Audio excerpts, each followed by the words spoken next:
How healthy are your boundaries? I want you to think about that just for a second. Because in today's culture, in today's world, we are often challenged and really being pushed more than ever to stand up for ourselves. But it hasn't always been that way, has it? If you've ever felt like you've been in the silence, you're not alone.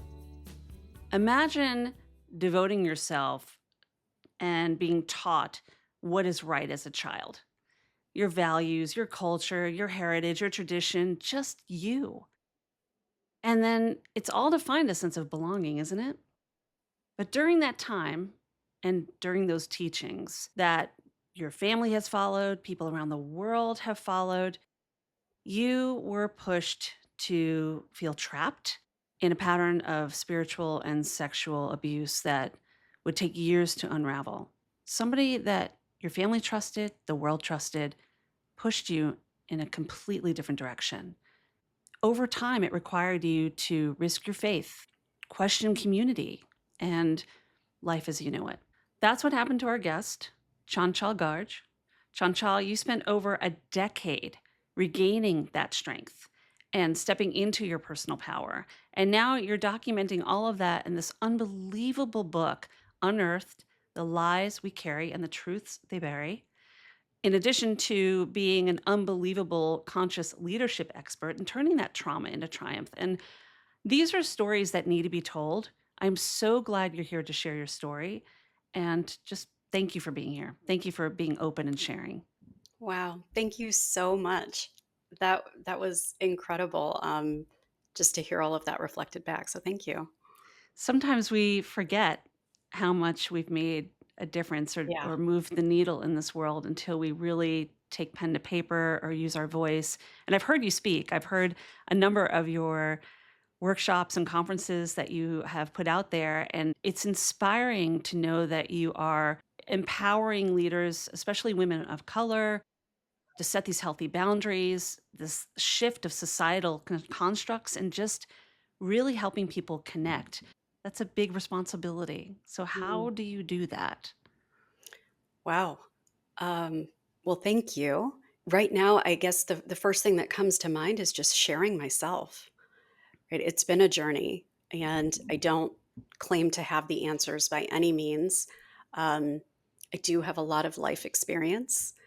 And so just sharing that and, my own study of interpersonal dynamics and what tends to work and what doesn't, and then empathy, right? Mm. Empathy, because there's such a narrative that to be that badass woman in today's society, you need to be standing up for yourself and take no BS and do all the things. And at the end of the day, the way that we are conditioned, that's not always possible. Like our desire to be liked is based on survival from generations ago. Oh, that's so true. And we can't just like dispose of that overnight. It takes work. And so I think it's recognizing that I need to have patience with myself, trying to help others have that patience and compassion for themselves as they try to stand up and defend themselves and stand up for themselves. And it's a process. Definitely not linear. No, it's definitely not linear. I know for you and your story, especially with the book Unearthed, you are talking about bridging that Eastern wisdom and Western leadership principles and basically opening up to sharing your story, the Indian heritage. And not that this book is exclusive to those of Indian heritage, but what caused you and led you to actually finally open up and share? It was multiple things. I don't know that I can attribute it to one thing. So in the book, as you said, my book is about spiritual and sexual abuse and my journey of healing through that. There were times earlier on, and it took over 10 years for me to really open up and like stand my ground and say, no, this is my truth. Whether you believe me or not, I don't really care. I'm done. But along the way, there were a couple of times where I tried to open up. But then because of the response that I got back, I automatically assumed that there was something wrong with me and I shut back down. One of the things that um, I think I was raised with was that my body, I am not my body. Mm. right? I'm a soul within my body. And I Mhm. resonate with that teaching, honestly. And I think I over internalized it to the point where I was ignoring my own the messages that my body was giving me. There were times even when I was younger, like some friend of my dad's would come over and do something inappropriate, and I would say something and they're like, "Oh, he was just trying to be affectionate." Like, there's what do you mean? And so on one side, like, your body's a temple, you've got to preserve your purity. But then on the other side, if you open up about it and if you say something, then you don't really understand the other person's intentions. So it's very confusing. And so I think for a long time, I didn't really trust my body. And then fast forward, I was, I had just given birth to my son, and I had started the physical practice of yoga several years before and had gotten my teacher certification and decided I was going to leave corporate America for a little while and open a yoga studio because, that would be easy with kids. so, so I did that for like 6 years. But the practice of yoga, what it did do for me, it was like I could no longer ignore the messages my body was sending me. I had to listen. And then the point where it really hit me was I was teaching this yoga class. It was a beginner's yoga class in my own studio. There was a guy in the front row who was clearly not a beginner.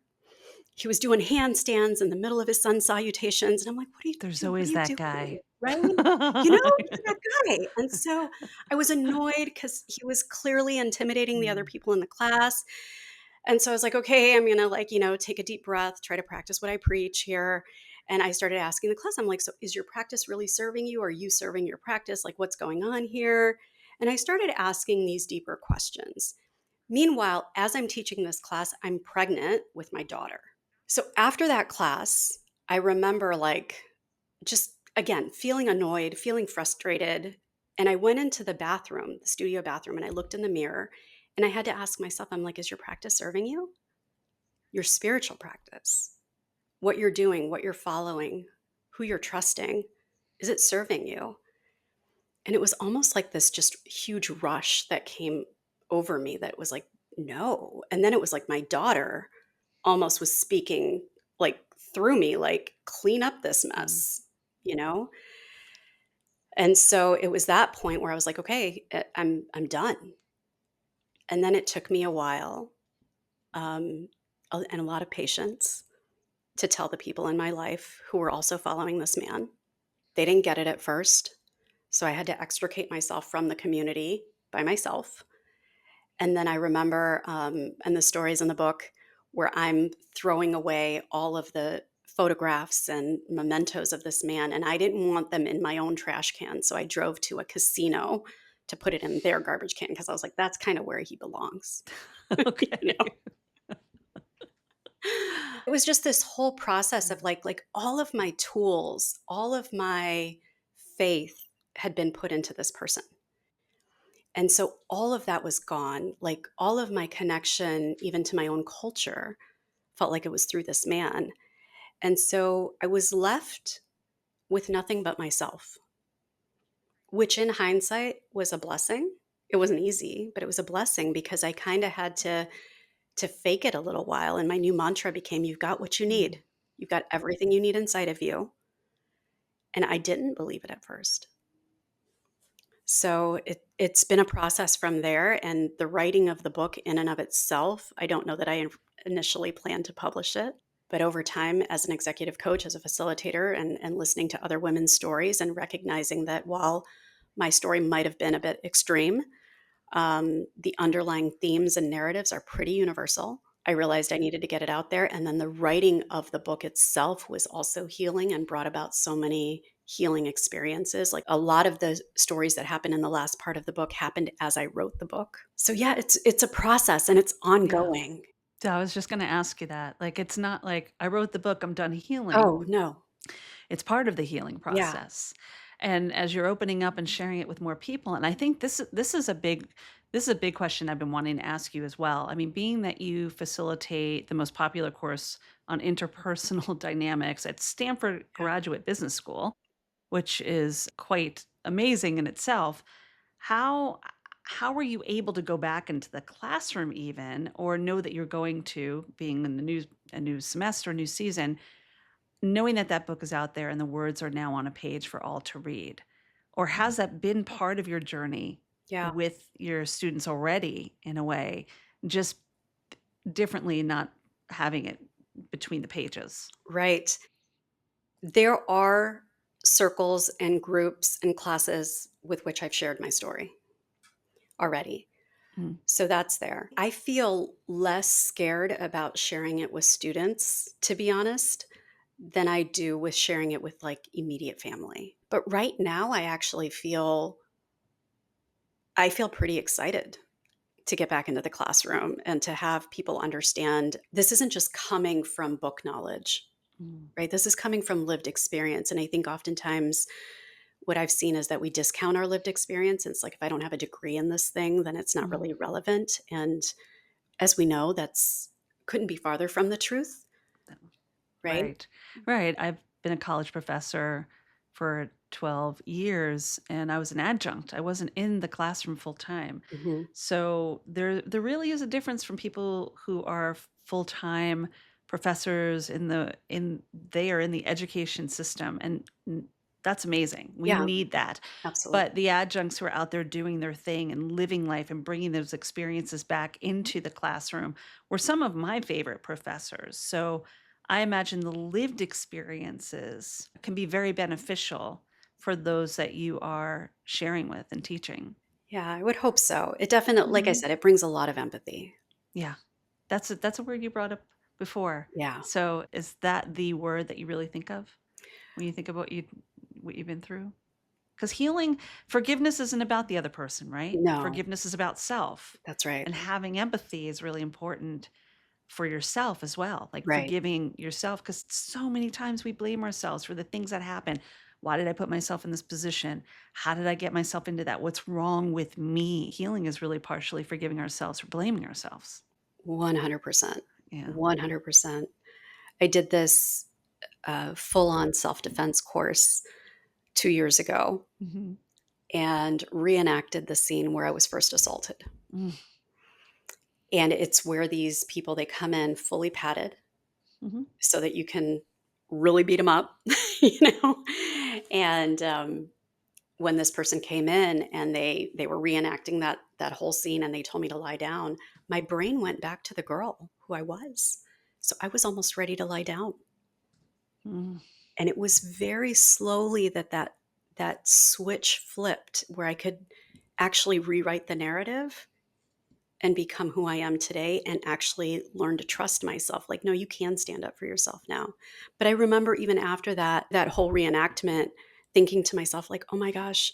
And again, that shame and that blame that you're mm. talking about, like, how could I have even today, like, how can I go back to that place? And it does. It just takes so much self-compassion and empathy to recognize, like, yeah, how else would you rewrite that story? How else would you have behaved? That's what you were raised with. That's what you were taught. Being a mom too of a daughter and a son, you have one of each, correct? Mhm. Yeah. So I have to ask, like, how do you look at that from the lens of being a mom with a daughter to hope that she takes the necessary precautions and Yeah. is empowered, and a son to teach him how to be a, a respectable human being? Let's Right. take away gender from Yep. this, right? How do you choose to be that kind of mom? Like, what does that mean for you? Well, first of all, for me, it means complete honesty. It means openness. Like, my kids knew these stories before the book came out. We talk about them.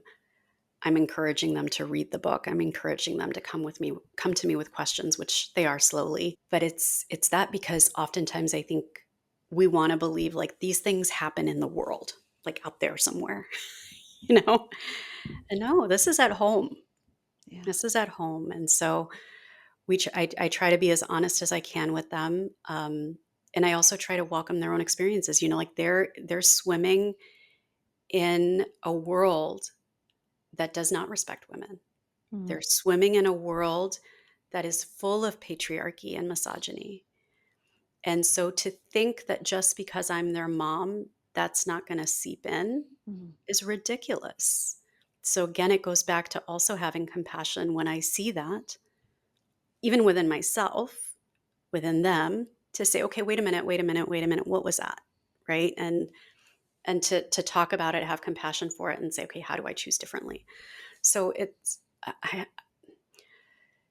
such a tough question because I don't know, and you never know when you're raising kids until they're fully grown. Like, I'm hoping that I'm doing the right thing, and as I look at them today, I couldn't be prouder of my children. I love them. I love being a teenage mom, which Mhm. I know is not a common thing to say, but I love being a teenage mom.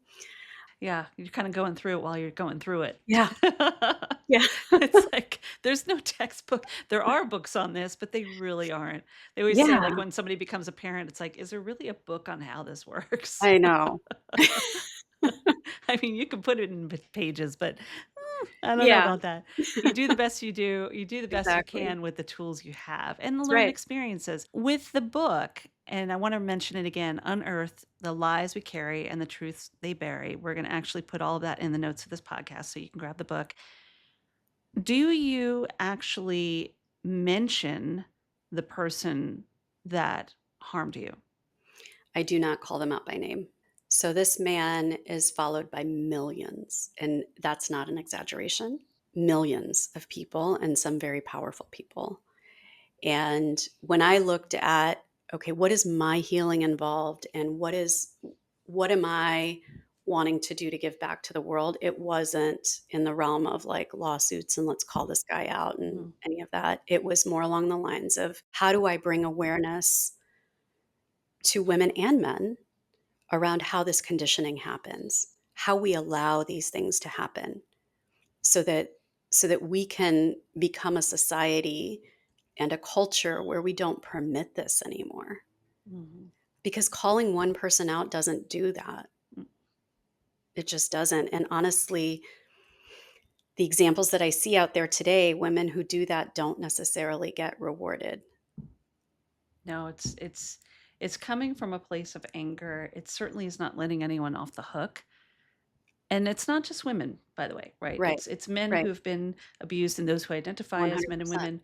Hmm. But it goes back to what I said before about the healing journey and forgiveness. It doesn't by forgiving, and I hear this a lot, especially when I'm working with people who have been abused as a trauma informed practitioner myself, that it's very hard to even use the word forgive because the instant thought is I'm saying it's okay what you did, Yeah.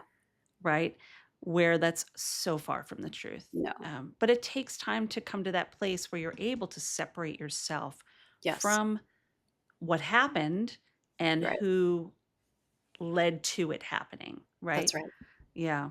Yeah, Yeah. and, it's always a reframe for me when I hear the word forgiveness. It's a reframe of, like, this is not about forgiving him. This is about forgiving me. This is about actually creating l like, detaching Mhm. completely Mhm. to say, "You do you. I gotta live with myself. I'm actually going to forgive me for being that, for allowing that, and I'm gonna grow." Mhm.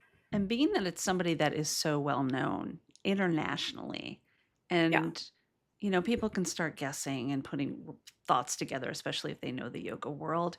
This, and it's not just one person. This happens a lot in every different area. Is there ever a concern or fear on your side that it could come back and impact you in a negative way? There was at first. I also think it would be pretty stupid for them to do that. It's like You know? admission of guilt in a lot of ways. Yeah, it's Like, like, "Really? You're gonna do right. that?" That's kinda No. dumb. The cost of not doing it was bigger. That's where I was going with it because that lets them win. Yeah, Silencing ourselves, like in this patriarchy world that we yeah, live in, by not yeah. speaking up, we are doing exactly what we don't want to happen to others. Mhm. Yeah, 100%. so Yeah. it's brave and it's Thank vulnerable you. and courageous. Thank you for doing Yeah, that. More stories like that thank need you. to happen. So just to mention again, unearth the lies we carry and the truths they bury. And we are speaking with Chanchal Garg. And I am so happy that you go even deeper than just sharing a book. I mean, part of what you shared with me prior to this is that you do have actually a quiz, and I want to touch on that real Mhm, quick. So you're putting out a quiz that's free, everyone, free to just I'm going to put that in the notes of the podcast as well, that will yeah, help you reflect on the deeper patterns that shape how you mhm, show up in this world and deal with the pressures of life and fears and self-doubts that creep in that we've talked about during this episode. And I'm sure, Chantal, you go in deeper about this, but it is a brief quiz that just is more like a self reflection, right? yeah, Yeah. yeah, and, just a heads up, sometimes folks have a hard time with it because while I know, like, a lot of folks who have gone through things do a lot of work on themselves, Mhm. and so we show up in these ways and we're like, I've dealt with that, I'm good now." But the quiz is really aimed at looking at how do you show up under stress? Mm. How do you Mm. show up when your guard is down, right? Like that's where the patterns are. And these aren't to say like, oh, there you are, gotcha, you're wrong. This is to say, okay, that's where the hurt is. That's where the pain is, right? How do we work to heal that? I like to point that out because I think most of us have done work to show up differently Yeah. in the world. Yeah. And yet there's still these underlying things that are there that maybe don't always show up externally, but we know them internally and they Well, don't allow us to feel whole. just to let folks know, we'll have the quiz, we'll have the book. Any way you can get in touch with Chantal will be here. And listen, if this conversation touch, moves, and inspires you in any way, if you know someone that this could help, pay it forward, pass this episode along, let others know that it exists and they're not alone, and then possibly getting in touch with Chanchal, seeing what you're doing. You have an amazing retreat coming up in October as well. So I want to mention Too. that real quick. Tell us a little bit about this retreat that's happening in Sacramento. Yeah, so it's a 3-day retreat for 12 women. I'm looking to highly curate the group to make sure that everybody is sort of ready for the work that we're going to do. The work that I do out at Stanford in interpersonal dynamics is done in a T group format. So it's Mm. sort of an interpersonal dynamics learning lab where you're getting real time feedback from each other. There's sort of a shared knowing that we're experimenting and we're trying things on. And so we're going to use that format in the retreat, but also go a little bit deeper in terms of really excavating what has formed our identity. What are we taking from our lineage? What are the things that we feel, or maybe even unconsciously, that we are bringing into our life today, unconsciously, that maybe we need to evolve?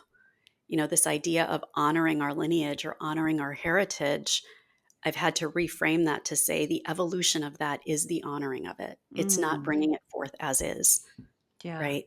And so we'll do a little bit of that work to really challenge narratives. See, like, Yeah. what is, because there's so much of our families and our learned way of being that we cherish.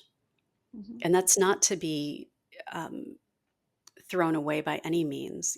So it's really about just really examining it and saying, how do we move forward? And there's a lot of conversations happening now, and I'm so glad to know that this is happening. I've had many of them just with my own family as well about generational trauma, about Yes. ancestral trauma. Does it mean Mhm. you come from a bad family? Does it mean that No. no? And I think that is something that I really want to stress to those tuning in, that we all have stuff. And it might be that you had the most beautiful, nurturing home, but Yeah. perhaps they were doing the best with what they had when you think about where the ancestral, cultural, whatever it was that came before them, right? Yes.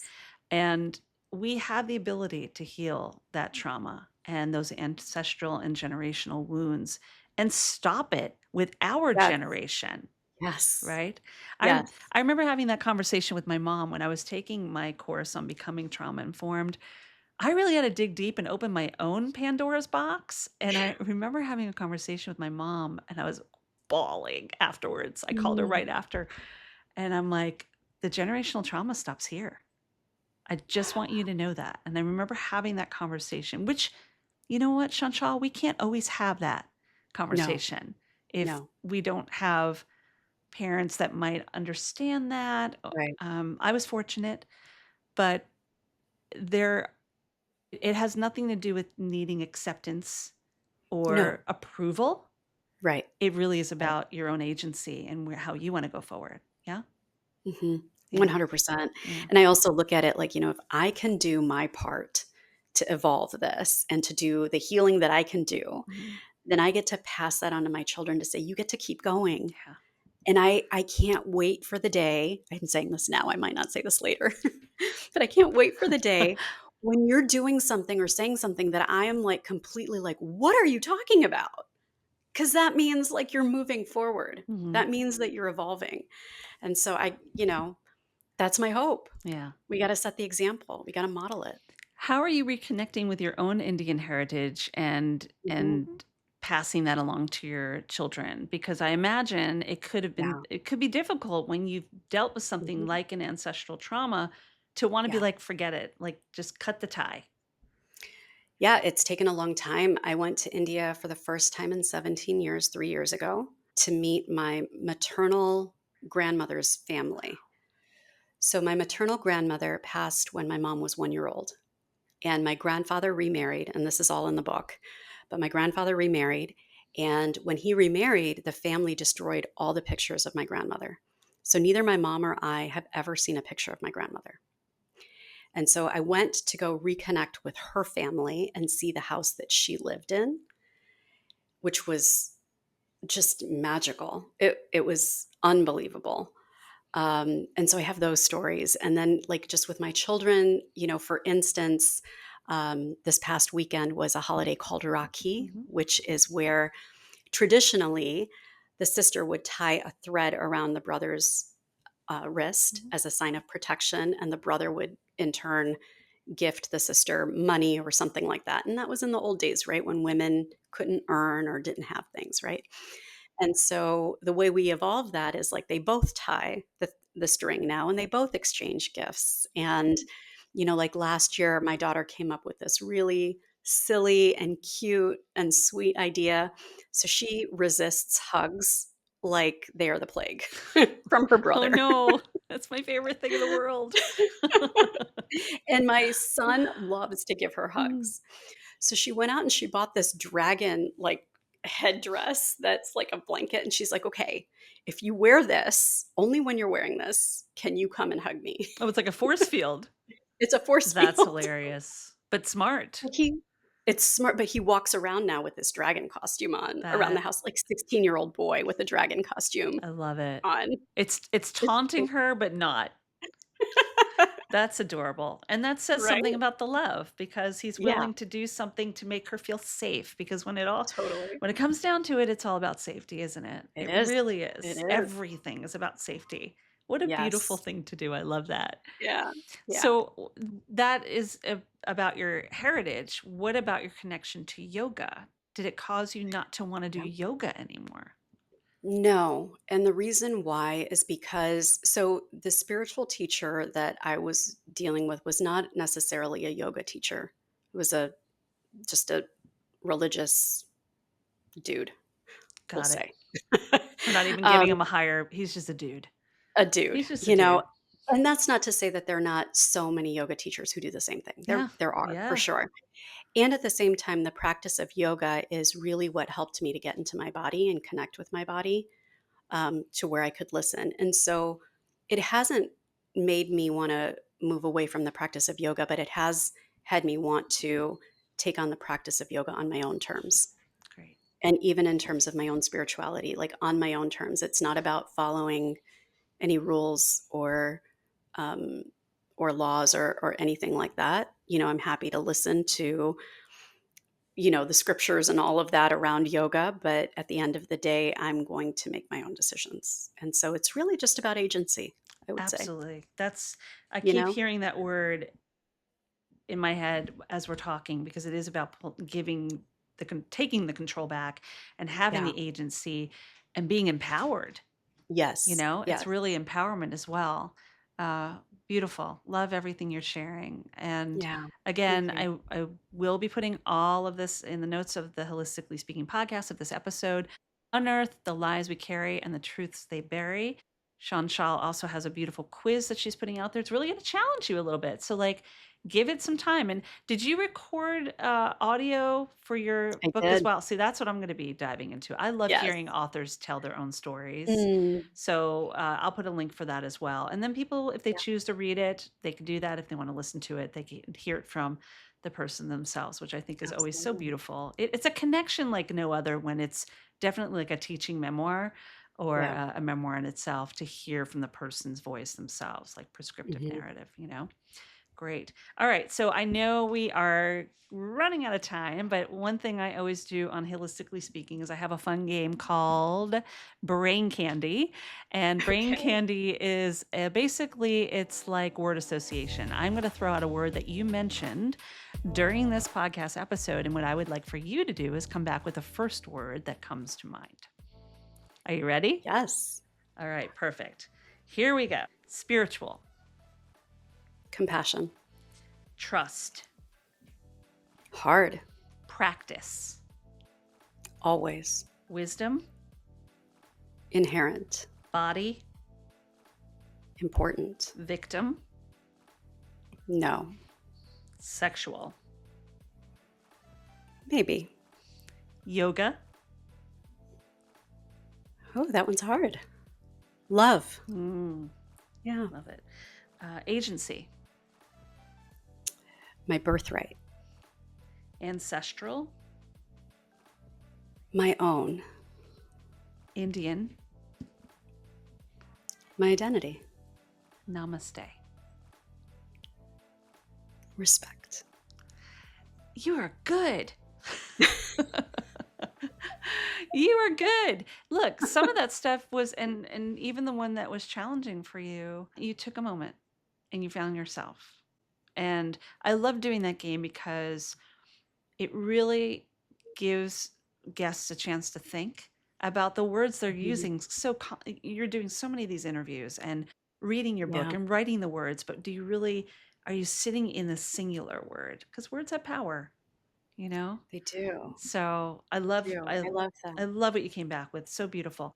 So I want to give you a moment. Is there anything you'd like to leave with Holistically Speaking listeners and those who watch on YouTube as well? What would you like to Yeah. share with them? Well, I look forward to folks reading the book. I would love to hear how it lands. You're welcome to go to my website, send me an email. The response that I've gotten so far, people read the book and they're just, sometimes it's just, it can be hard to believe, like, wow, all that happened. And I think the thing that I'm really hoping people get is like, yes, there's my story and it's extreme and all of that. And yes, and I've done my healing and I'm on my healing journey. I'm good. And what I really hope that readers get from the story is an opportunity to see themselves in parts of the book, to challenge their own narratives, to see like what's truly mine and what am I just performing because it was handed to me and I just accepted. And so, yeah, that's just my hope. I just want people to be able to read it and hopefully get something out of it for their own lives. I imagine they will. And we'll share everything so that they have every opportunity to connect with you and connect with themselves. Thank you. Thank you. Yeah. Pleasure. Unearthed the lies we carry and the truths they bury. Grab this book, my friends. Chanchal Garg, put it in your library. I'll also be sharing it in the Holistically Speaking Book Nook, which recently launched. This is where you can find all the books from all the authors that have been guests on Holistically Speaking, and that is on my website. And go ahead and take that quiz that Chanchal put out there. It's creating a space to help you reflect on how you choose to show up in this world, and sometimes ask yourself those tough questions that help shape us to who we truly want to be, right? And you can also find out more information about her upcoming retreat. There's only 12 spots, my friends, so grab one before it is full. And while we're at it, talking about community and getting together, you can also find out more about my Pioneer Practitioner Program. Never forget that you are your own healthcare advocate. You are a pioneer practitioner of your own life first. And it's all about putting the tools in your hands to heal, to hug it out with yourself. I have an upcoming Havening Techniques training and certification, and I also have the Havening Happy Hours every month. You can find out more about that at hilaryrusso.com, including more on this episode and where you can tune in, which is Apple Podcasts, Spotify Podcasts, and even tune in on YouTube. Tell me where you're listening. Where are you tuning in? I'd love to know. Subscribe, download, leave me a comment, and you know you'll be hearing from me. That is for sure. And if you love the show, if you love Holistically Speaking as we dive into our 6th season, if it has touched, moved, and inspired you in any way, if you know someone would benefit from this conversation, pay it forward, share it. You can make a difference to just one person by doing that. And I want to thank my friend Lipbone Redding for continuing to be the music behind the podcast, and to you for joining another season. I couldn't do it without you. On that note, never forget that you have a voice, you have agency, and you have support. I love you, I believe in you, and I'm sending hugs your way. Be well.